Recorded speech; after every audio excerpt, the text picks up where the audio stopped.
AMD reporting Q3 earnings just minutes ago. The chipmaker beating on revenue while earnings were in line with expectations. And joining us now is to help break down the report is Matt Stucky, Northwestern Mutual Wealth Management Chief Portfolio Manager, Equities. Matt, it's good to see you. So at least initially here, Matt, investors disappointed. Clearly after hours were down about 6%. But what do you make of the results? You know, I think it was really an inline print and kind of looking at maybe some softness on the guidance for the fourth quarter.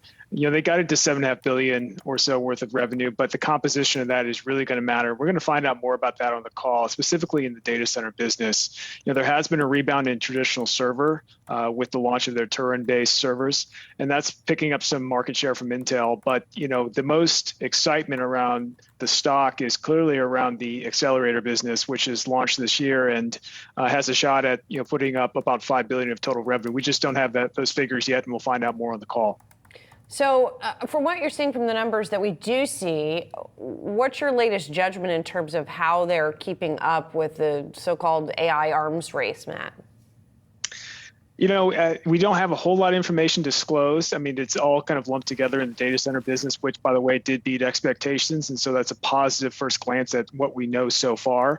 But looking at kind of what's on the forefront for AMD as you look to 2025, there's a couple of acquisitions that they made to kind of really enhance the software ecosystem around their AI accelerator business, and that's what's really required for them to compete with NVIDIA, you know, over the coming years. And just to kind of frame a little bit of the size of the market, you know, NVIDIA is expected to generate, you know, roughly 165 billion or so worth of data center revenues in calendar year 2025, and expectations for AMD are around 10 billion or so as you look forward to next year. And so it's a huge market, and there's a huge opportunity for AMD to penetrate that if they execute. However, you know, we're just going to have to get more information on the call about the pace of those product releases, the pace of the software ecosystem being built around this launch, and of which they started earlier this year. Let's talk about the core business too, Matt. You know, you think about the just overall PC market. Do you think that's generally supportive for AMD over the next 12 months? You know, look, the client segment for AMD did bounce back this quarter pretty nicely and beat expectations. But as you look forward to 2025, there's some hype that's been building that kind of AI-based PCs are going to be kind of the next leg of growth higher for the AMD story. That's a little bit, to me, a more of an open question mark versus their ability to, you know, gain some inroads into the AI accelerator business, which they've effectively been doing. And the reason I say that is that, you know, the application kind of use cases for consumers to go out and swap out whatever notebook they have with one that's AI accelerated, to me, I just don't know if that resonates yet with the consumer. Maybe it will in 2026 and beyond. But if we're sitting here today and we're in the fourth quarter and we look into 2025, it's hard to put your finger on kind of the feature set, which would, you know, be mindful in the mind of the consumer and force them to upgrade.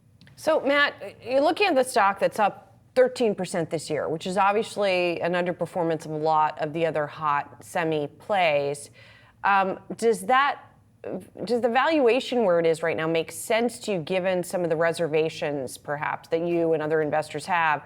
Or would you be adding to something like AMD here?